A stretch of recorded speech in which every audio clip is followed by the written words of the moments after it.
You just landed in China. You're hungry. You need the subway. You need to get back to your hotel. And then you realize something. Almost everything here runs on your phone. No cash, no WeChat Pay, no Chinese bank card, no backup plan. Just one question. Can a foreign visitor actually survive a full day in China using only Alipay? Today, I'm testing it for real. Quick note, in this video, Alipay is already set up. The account is registered, the passport is verified, and a foreign bank card is linked. Hey, 你好, I'm Mr. Panda, your local guide in China. Today, 10 real tests. Breakfast, coffee, the subway, shared bikes, lunch, a local bus, a convenience store, a power bank, a taxi, food delivery. The goal is simple. Using only Alipay in real China. What can you actually do? Let's go. First test, breakfast. This is not a shopping mall, and this is not a tourist restaurant. This is a normal local breakfast place. Small, fast, cheap, and very local. For many first-time visitors to China, this is what real China actually looks like. Before you pay in China, you need to understand two basic payment methods. Method 1, you scan the merchant's QR code. Method 2, the merchant scans your payment code. At a small place like this, the normal flow is simple. You scan the merchant's QR code, enter the amount yourself, and pay. So I open Alipay. Scan the QR code, enter the amount, enter my payment PIN, pay. Payment successful. Test 1, passed. Survival reminder. If you use Alipay with a foreign bank card linked, a merchant QR code is the safer payment path for foreign card payments. But if you scan a personal transfer QR code, the payment may fail. In that case, you can ask the shop owner if they have a merchant QR code. If not, you may need another option, such as cash. There are exceptions, but this is the detail most first-time visitors miss. Not every QR code is the same. Test 2, coffee. Now let's look at the second payment method. At bigger stores, the merchant scans you. I open Alipay, show my payment code, the cashier scans it. Payment successful. Test 2, passed. Simple rule. At small shops, you often scan the merchant. At bigger stores, the flow is the opposite. The merchant scans you. There are exceptions, but this pattern covers most daily payments. Once you understand this, paying in China becomes much easier. But paying in stores is actually the easy part. Transportation is where many first-time visitors to China get confused. Test 3, the subway. This is one of the most important parts of this video. Your regular Alipay payment code is for stores. For the subway, you need the transit code for that city. I'll say that again. Your payment code and your subway code are not the same thing. If you walk up to a subway gate and show your regular payment code, it will not work. Inside Alipay, I need to find the transport section, choose the city, and activate the metro code for that city. Different cities may have different transport settings. Now let's test it. I open Alipay, tap transport, tap metro. The metro code appears. I scan it at the gate, I'm in. Test 3, passed. Survival reminder. Before you reach the subway gate, check 3 things. Check your city, check your transport type, and open the correct QR code in advance. If you use the wrong code, you may get stuck at the gate. Trust me, when people are lining up behind you, trying to find the right code at the last second is really awkward. One quick subway note. Before you reach the gate, you usually pass a security check. Put your bag through the scanner. If you carry bottled water, staff may ask you to take a sip. This is normal. Just keep your bag and water ready, and entering the station will be much smoother. I test these apps in real local situations in China so you can avoid surprises when you travel here. If this helps you, subscribe to China Survival Guide and give this video a like. Test 4, shared bikes. In many Chinese cities, shared bikes are everywhere. They are very convenient for short trips. Some shared bike services can be opened through Alipay mini programs. For this test, I'm using Hello Bike, the blue shared bike. It is deeply integrated with Alipay in many cities, so the process is usually smoother. I open Alipay, tap Scan. Scan the QR code on the bike. The mini program opens. Tap Unlock. The bike unlocks successfully. Test 4. Usable, but not recommended as your first choice on day 1. There are 3 reasons. First, some brands may require extra identity verification or a deposit. Second, parking rules can be strict. Some areas only allow you to return the bike at designated parking spots. Third, if you park in the wrong place, the trip may not end properly, or you may be charged extra fees. So my honest advice is, on your first day in China, stick to the subway and walking. After you feel more comfortable, then try shared bikes. Test 5. Lunch. Now it's noon. I'm hungry.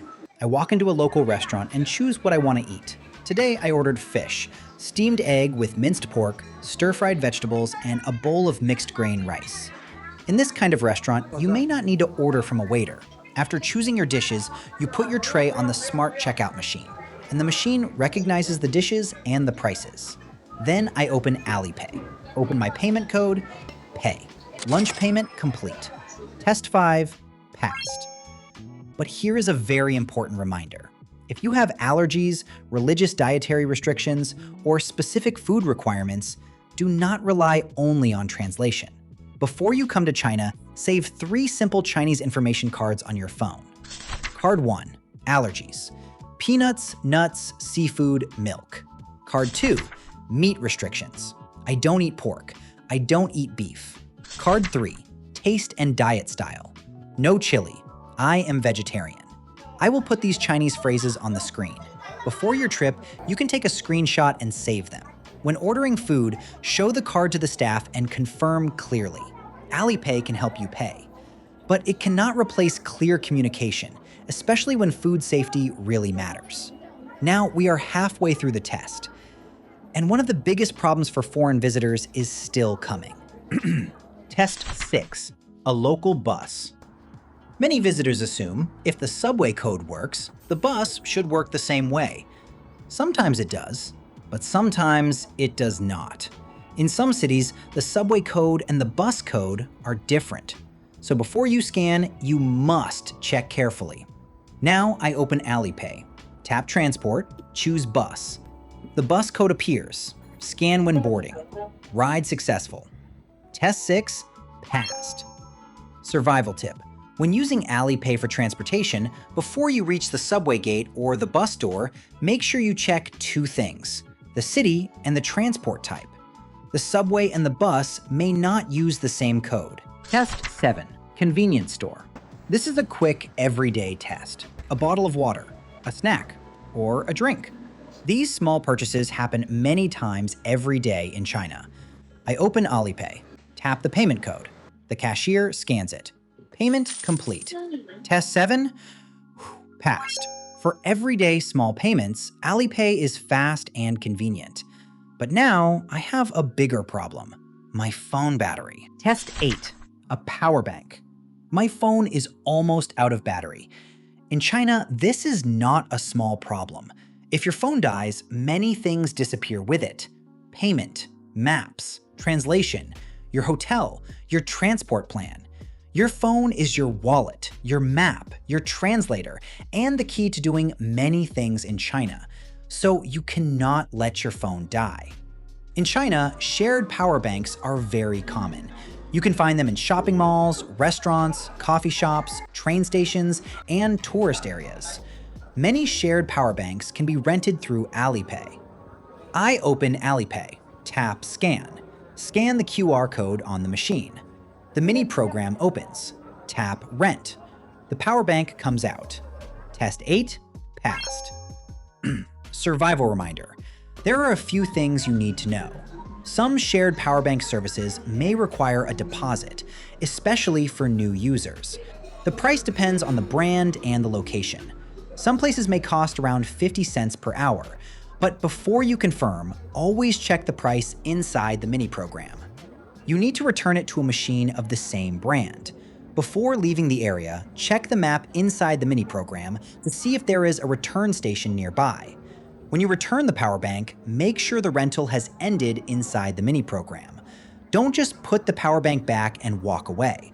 If it is not inserted properly, or if the rental does not end correctly, the system may keep charging you. Test 9. Taxi. It's evening. Time to go back to the hotel. Can Alipay help me get a taxi? Yes, but this is not a simple pass. Inside Alipay, in many cities, you can access Didi or other ride-hailing services. I open Alipay, search for Didi, or tap the ride-hailing entrance. Then I confirm the pickup location and the destination. These two pieces of information are very important. They must be accurate.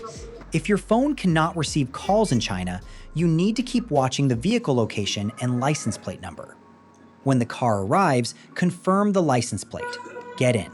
Confirm the last digits of your phone number, or confirm the destination. Arrive at the hotel. Test 9. Partial pass.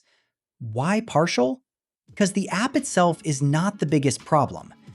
The real problems are, the pickup location is wrong. The driver cannot find you. Your phone cannot receive calls, or you cannot communicate clearly. My honest advice for your first night in China, especially if you arrive late, is this. Do not rely on just one option. Option 1, the official airport taxi line. Option 2, the subway, if it is still running. Option 3, save your hotel name and address in Chinese so it is easier to communicate. Always prepare a backup plan. Test 10, food delivery. Can Alipay help you order food delivery? Yes. But should this be the first thing you do when you arrive in China? No. I open Alipay. For this test, I tap McDonald's McDelivery. I can enter my hotel address and add the room number. After the food arrives, I can go downstairs to pick it up. In some hotels, staff members or delivery robots may also help send it to your room door. Test 10. Not recommended for day 1. Why? The delivery rider may call you. Your phone number may not be able to receive calls in China.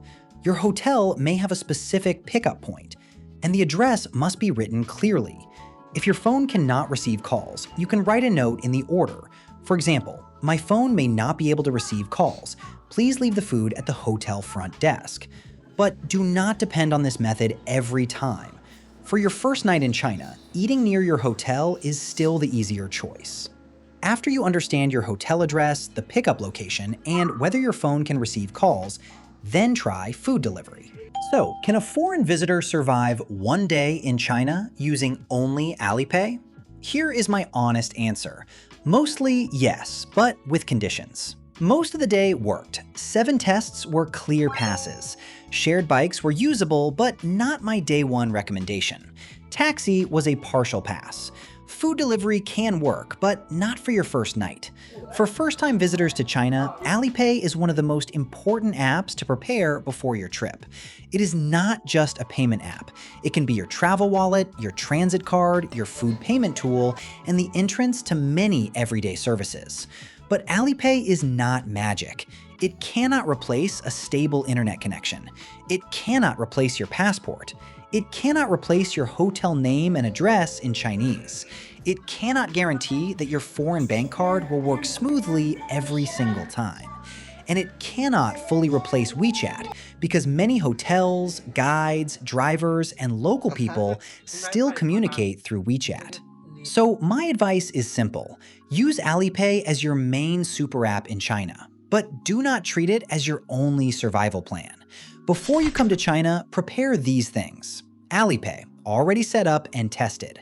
WeChat, registered and usable. A backup international bank card. A small amount of emergency cash. Your hotel name and address in Chinese. A working internet plan. And your passport. That's your China survival kit. With these ready, your first day in China gets much easier. If you have not set up Alipay yet, watch my full Alipay setup guide next. If this is your first time visiting China, I also recommend watching my complete China travel pre-trip checklist before you fly. I'm Mr. Panda, your local guide in China. This is China Survival Guide. Subscribe for more real tests, payment guides, transport guides, and city survival tips. One step at a time, China travel gets easier. I'll see you in China.